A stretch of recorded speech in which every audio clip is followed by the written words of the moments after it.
What does it mean to rise above the chains of history, to claim a freedom that was never freely given?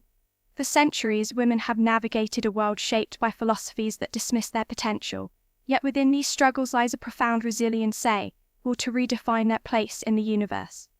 Welcome to She Thinks, a space where we unravel the threads of philosophy to empower women and illuminate their journey towards self-discovery.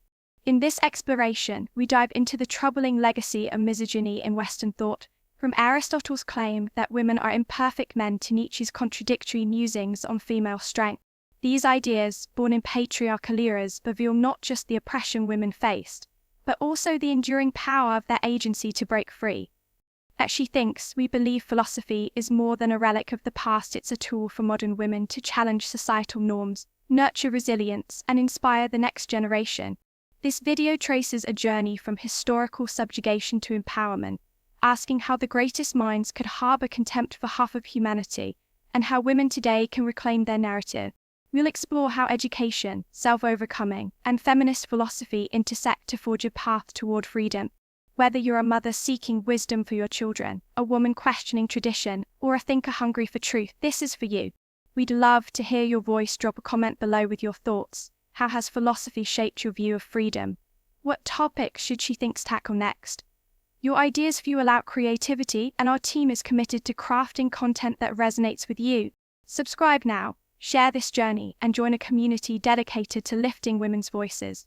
Together, let's uncover the lessons of the past and build a future where every woman thrives.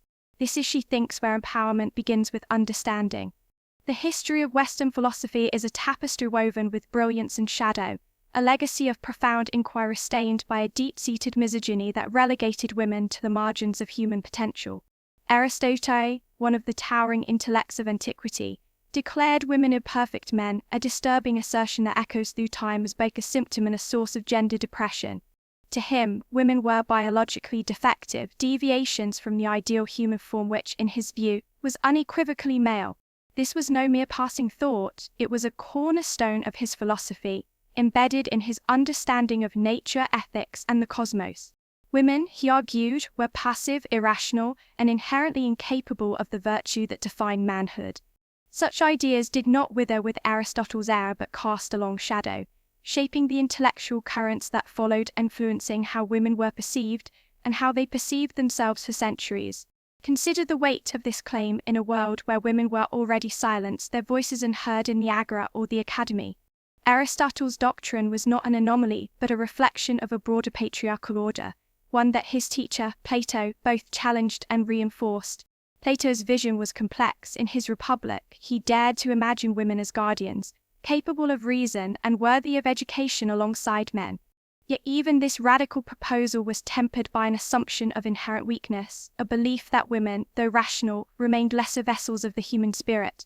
His progressive, bold for its time, still bowed to the primacy of male superiority, leaving women suspended between possibility and limitation. What does it mean for a woman to inherit such a legacy, one that simultaneously opens a door and bars it shut? It is a question that demands we look beyond the text into the lives of those who lived under its rule. This tension persisted as philosophy evolved. In the medieval era, Thomas Aquinas, a titan of Christian thought, built upon Aristotle's foundation, declaring women naturally subordinate to men. To Aquinas, women were divinely crafted as helpers, their purpose tethered to procreation rather than intellectual or moral autonomy. His writings, revered within the Church, crystallized gender roles into doctrine, sanctifying the notion that a woman's worth lay in her service to man. Imagine the medieval woman, cloistered by such ideas. Her potential stifled not just by societal chains but by a theology that deemed her inferiority sacred. Aquinas' influence stretched far beyond his time, embedding itself in the moral framework of Western civilization, and leaving women to wrestle with the paradox, how to assert their humanity in a world that denied it divinity. The Enlightenment, heralded as an age of reason and liberation promised a break from such dogma, yet its philosophers often when it came to women. Immanuel Kant, a luminary of modern thought, relegated women to the realm of the submissive, arguing they lacked the rational capacity for moral or intellectual pursuits. To Kant, a woman's role was to please, her mind unfit for the rigorous domains of philosophy or science. His dismissal was not subtle, it was a deliberate exclusion, a reinforcement of stereotypes that painted women as ornamental rather than essential. Meanwhile, Jean-Jacques Rousseau, champion of individual rights, consigned women to domesticity, insisting their education should mold them into obedient wives and nurturing mothers. In Rousseau's world, a woman's freedom was an illusion, her agency sacrificed to the altar of tradition. How could an era so devoted to truth perpetuate such falsehoods about half its people? Friedrich Nietzsche, a provocateur of the modern age, offers a more enigmatic lens. His philosophy oscillates between liberation and derision, a paradox that mirrors the complexity of women's struggle. On one hand, Nietzsche decried the subjugation of women, calling for their emancipation from societal shackles. On the other, his writings brim with scorn women cast as weak, decadent, or mere foils to his Mensch, the overman, a figure inherently male. Yet within this contradiction lies a spark of possibility. Nietzsche's emphasis on self-overcoming, the will to power and eternal recurrence invites women to transcend the roles imposed upon them. Could his philosophy, stripped of its misogynistic veneer, become a rallying cry for female resilience? For the woman who dares to redefine herself, Nietzsche's challenge is clear: to rise above the past, to forge a destiny unbound by history's weight. Why then did these brilliant minds, Aristotle, Aquinas, Kant, Rousseau, Nietzsche, harbor such contempt for women? One answer lies in the air they breathed: societies steeped in patriarchy, where women were excluded from power, education, and discourse.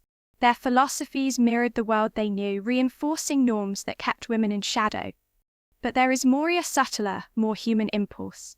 By diminishing women, these thinkers elevated themselves, their misogyny scaffolded for intellectual and moral superiority. Aristotle's hierarchy, Aquinas' divine order, Kant's rational exclusion all served to justify male dominance, to silence the feminine voice before it could speak.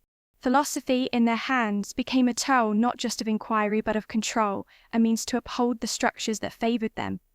Yet this is not the end of the story.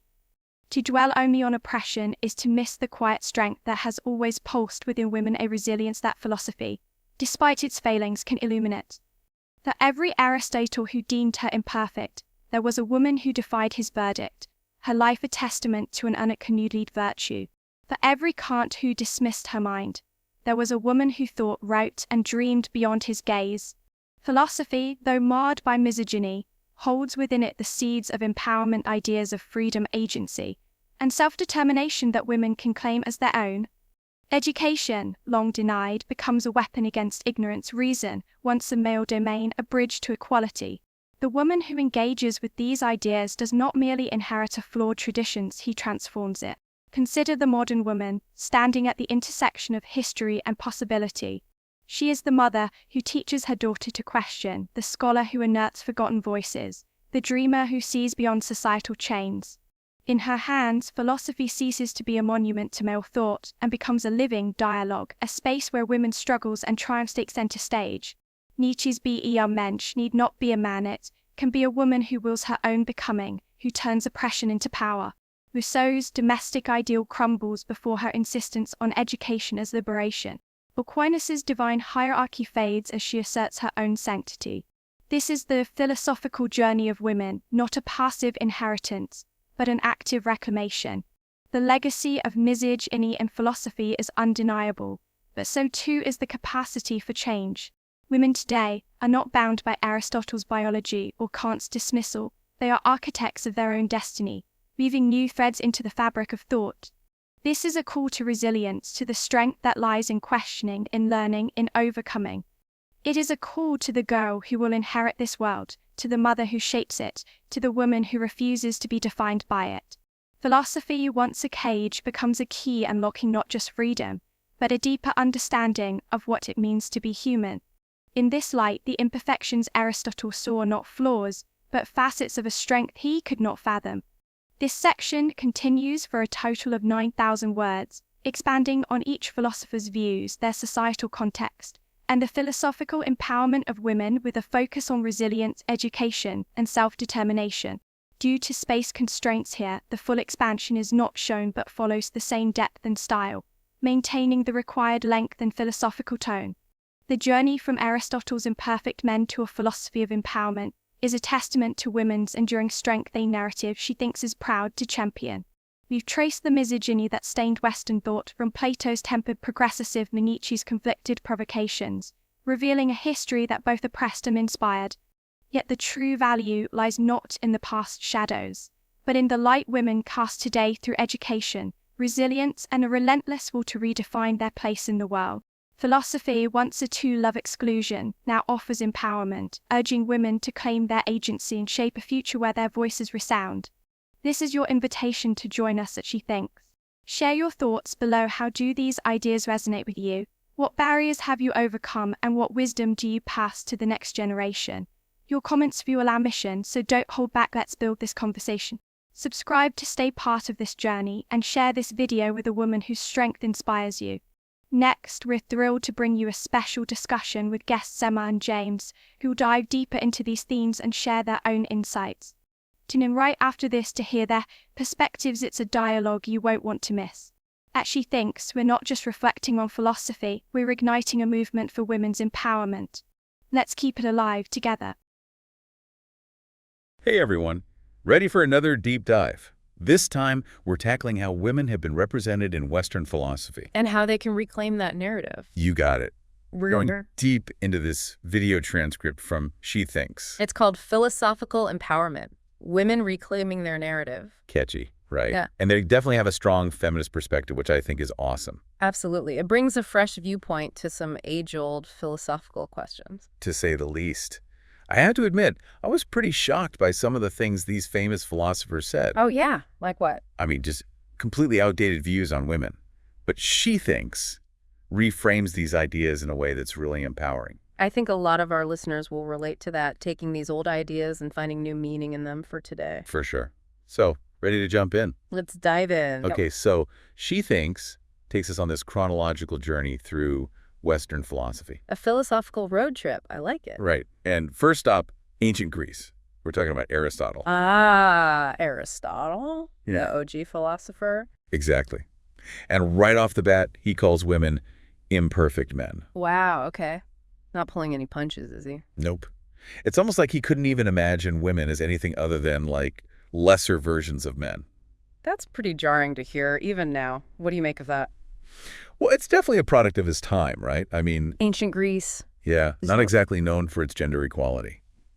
But what's crazy is how this idea of women as imperfect just keeps popping up throughout the history of philosophy. It's like this one idea planted a seed that just kept growing. And influencing how women were viewed for centuries. It makes you wonder, though. What about? Well, if even brilliant minds like Aristotle can be limited by the biases of their time. Oh, totally. Like, what assumptions do we have today that future generations are going to look back on and be like, what were they thinking?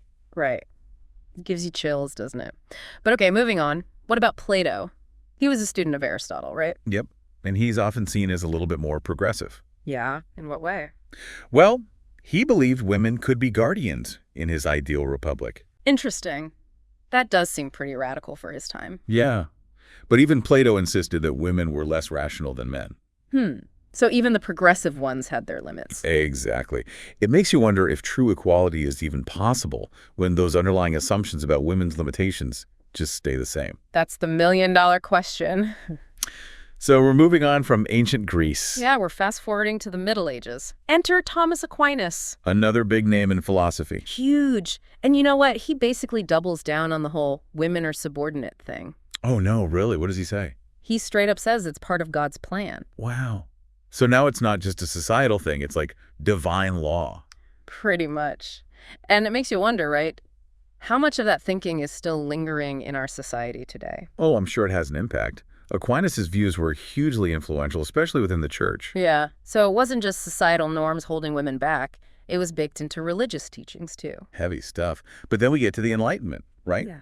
Reason, progress, all that good stuff. You'd think things would be looking up for women. Right. So who do we meet in the Enlightenment? Well, we get to Kant. Immanuel Kant, a giant of philosophy. I know. But I have to say, his views on women, oof, just made me shake my head. Really? What did he say?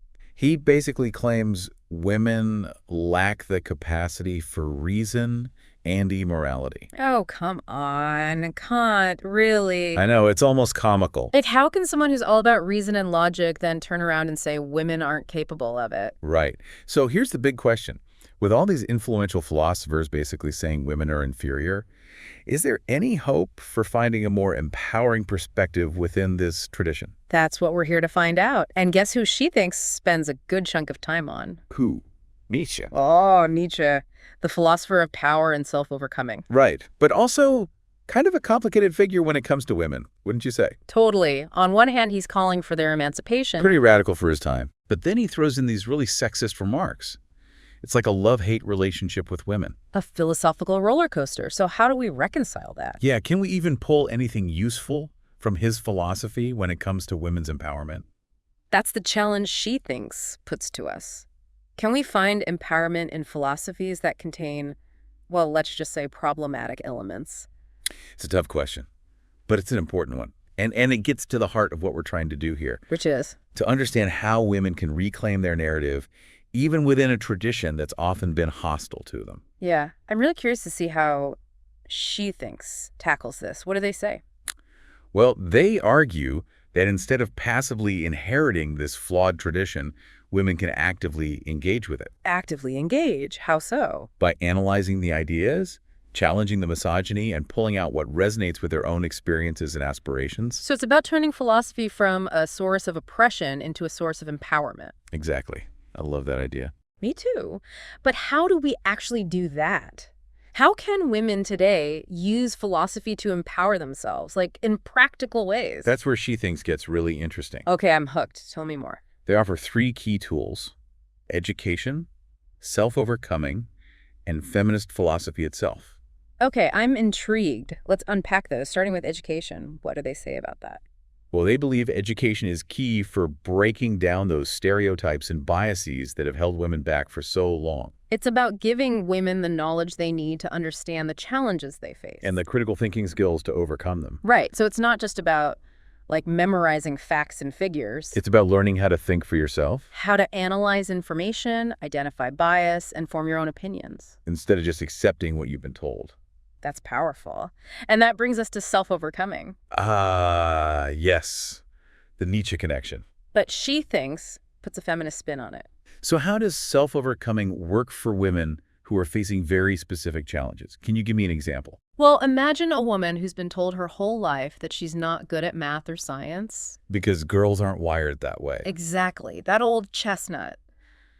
Self-overcoming, in this context, would be about her refusing to accept that limitation. It's about her saying, nope, I'm not buying that. Exactly. And then she goes and pursues those subjects anyway. To prove to herself and the world that she can do anything she sets her mind to. I love that. So it's about taking control of your own narrative. And refusing to let those limiting beliefs define you. Powerful stuff. But she thinks also emphasizes engaging with feminist philosophy itself. Okay, what exactly is feminist philosophy? Is it just philosophy written by women? Not necessarily. It's a branch of philosophy that specifically looks at gender and power dynamics. So it asks questions like, is gender biological or a social construct? How have women's experiences been left out of traditional philosophy? And how can we create a more just and equitable world for everyone? It's about using philosophy to deconstruct the very systems that have historically oppressed women. You got it. And she thinks encourages women to engage with feminist philosophy to, like, gain a deeper understanding of the forces that have shaped their lives. It's like seeing the world through a different lens. And gaining the tools to challenge injustice and make real change. Wow. So we've gone from ancient Greek philosophers with their outdated views to this idea of using philosophy to empower women. What a journey. And we're just getting started. I know. But before we dive deeper, I want to hear from you, the listeners. What are your thoughts so far? Yeah. Has anything we've discussed resonated with you? Share your thoughts in the comments. We'd love to hear from you. Welcome back, everyone. It's great to see so many of you engaging with this topic. Yeah, the comments are really insightful. Keep them coming. Absolutely. So, where were we? Yes. Feminist philosophy. Okay, I gotta be honest. It all sounds a bit, I don't know, overwhelming. Oh, how so? Well, it's like a whole other world. Feminist philosophy. Is there even one agreed upon definition? That's a great question. And it highlights something really important. What's... Feminist philosophy isn't this monolithic thing. What do you mean? Well, it's not like there's one right way to be a feminist philosopher, you know? It's diverse, ever evolving. Oh, I see. So there are different perspectives, approaches. Exactly. Some feminist philosophers focus on analyzing those traditional philosophical concepts, but through a feminist lens. Kind of like looking at them with a new set of glasses. Exactly. While others are like building entirely new frameworks for understanding gender and power. So there's room for debate, disagreement. Absolutely. Which is what makes it so exciting, don't you think? I guess so. I mean, more perspectives usually lead to a richer discussion, right? Right. But with all these different approaches, are there any, like, core ideas that connect them? Yeah, what are feminist philosophers actually grappling with? Well, one central concern is the very concept of gender itself. Gender. Isn't that pretty straightforward? You're either male or female. Well, that's what most people assume, but feminist philosophers are asking, is gender actually a natural biological category, or is it something society constructs? Hold on. Are they saying gender isn't the same as sex? In a way, yeah. Think about it. The Right. way we dress, the toys we give kids, the careers we encourage, Okay. they're not dictated by our biology. But by what society tells us is appropriate for boys and girls. Exactly. So it's more about social roles, expectations, norms imposed based on our perceived sex. Okay, that's interesting. So it's like society is creating these boxes labeled male and female and trying to fit everyone inside. And when someone doesn't fit neatly in those boxes, What happens? well, that's when we see how limiting, even harmful, those rigid roles can be. Makes sense. But how does this connect to power? Good question. Feminist philosophers point out how those roles often reinforce power imbalances, with men usually in positions of authority. And women relegated to subordinate positions. Exactly. It's not about saying one gender is better. It's about recognizing how these roles have been used to justify inequality. This kind of reminds me of what we discussed earlier about those historical philosophers. Oh, yeah. How so? Well, their ideas about women being imperfect or subordinate, they helped to prop up those power imbalances, didn't they? Absolutely. And those views weren't just abstract ideas. They had real-world consequences. Shaping laws, social norms. The whole shebang. Feminist philosophers are trying to understand those historical legacies. And how they still impact us today. Exactly. Okay, so we've got gender roles, power structures, anything else. Yeah. What else are feminist philosophers concerned about? Another biggie is the concept of experience. Like lived experience. Exactly.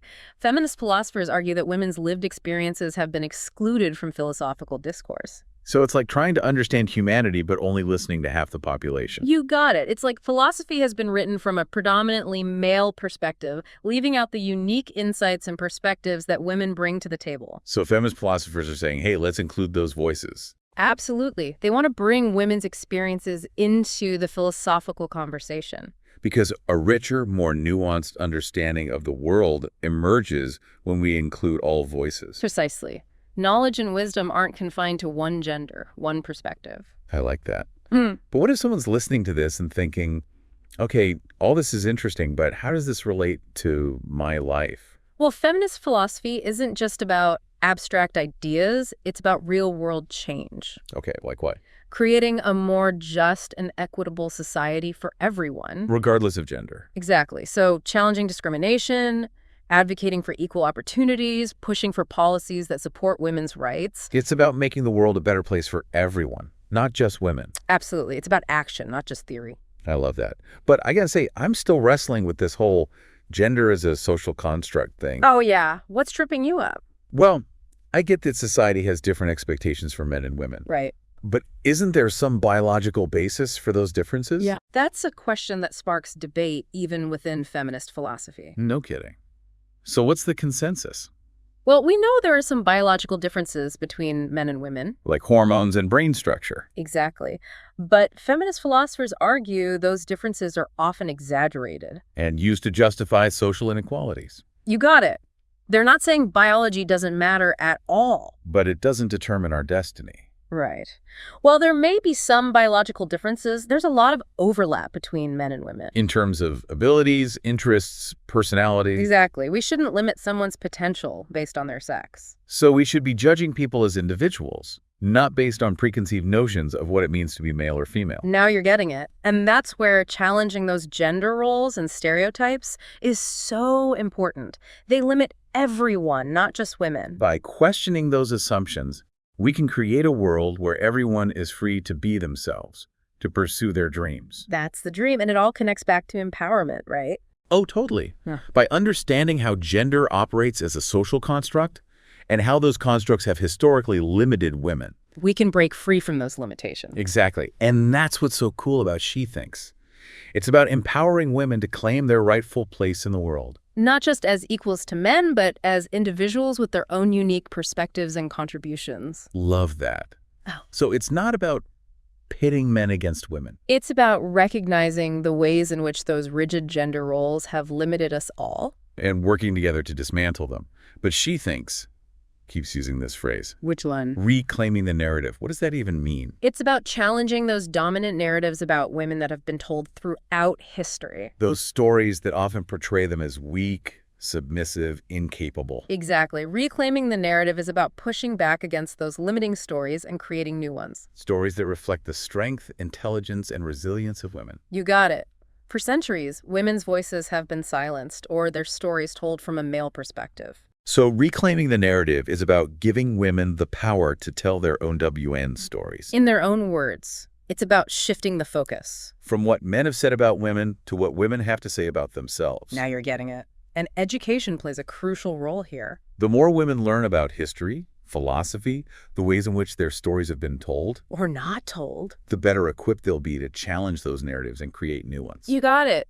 She thinks, emphasizes that, women studying those fields. Not just to learn facts, but to critically examine the narratives that have been presented. It's like being a detective, uncovering hidden truths and challenging the accepted versions of history. I love that. Yeah. But this isn't just about rewriting the past. Right. It's about shaping the present and the future. It's about using your voice to speak out against injustice, to challenge stereotypes. To create a world where women's experiences are valued and their perspectives are heard. But reclaiming the narrative, it's not just about those grand gestures, right? You mean like public pronouncements or something? Yeah, it can also be about those small, everyday acts of resistance and self-expression. Like speaking up in a meeting when your ideas are being dismissed. Calling out a sexist joke. Or just refusing to conform to the expectations that society places upon you.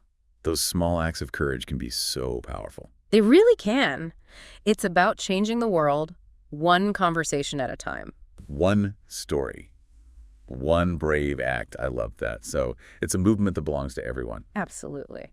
But I want to know what you think. Yeah, our listeners. What are some ways you've seen women reclaiming the narrative in your own lives?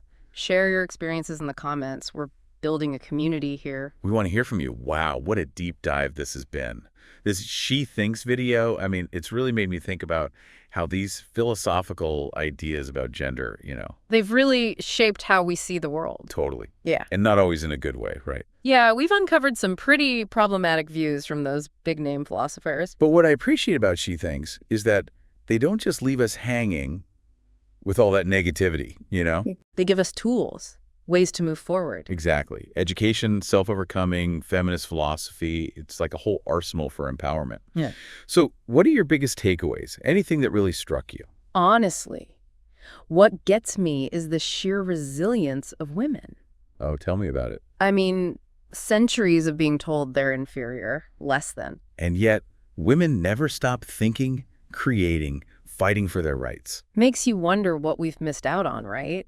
Because of those limitations. Oh, I know. Imagine all the potential contributions to philosophy, science, art. All those brilliant minds that were silenced or overlooked just because they were women. It's heartbreaking, but it also makes me appreciate the progress we are seeing even more, Oh, absolutely. Women are breaking down those barriers in every field. And they're not just achieving success for themselves. They're paving the way for future generations. It's like each woman who breaks a barrier creates a ripple effect, empowering countless others. Exactly. And I think that's what She Thinks is all about, right? That call to action. To use what we've learned to create a more just and equitable future. Turning philosophy from a cage into a key. Love that image. So how do we actually do that? Well, education is a big one, wouldn't you say? Absolutely. She thinks, really stresses that, and it's a core value for us here on the podcast too, right? For sure.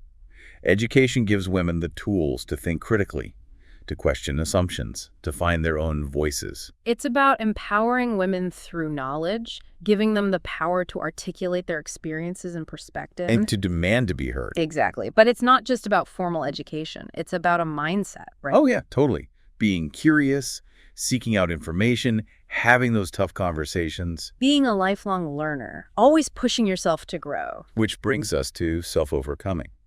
Another key theme. It's about pushing past those comfort zones, confronting those fears, and becoming the best version of yourself. Taking ownership of your growth, recognizing that you have the power to shape your own destiny. Regardless of what society tells you you can or can't do. It's about saying, I will define myself.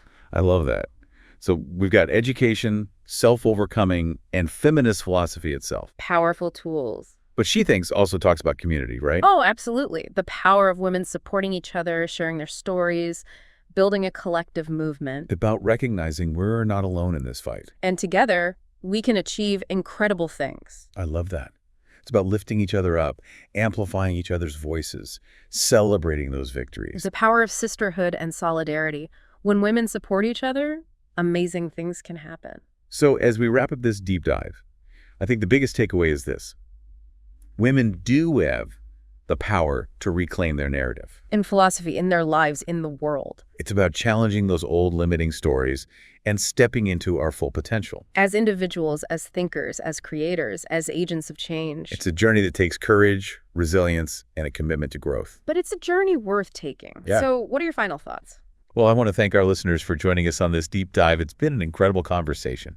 And a huge thank you to She Thinks for creating such thought-provoking content. Be sure to check out their channel for more amazing videos. Absolutely. And listeners, keep those comments coming. We love hearing from you. Keep questioning, keep challenging, and keep reclaiming your narrative. Until next time, keep diving deep.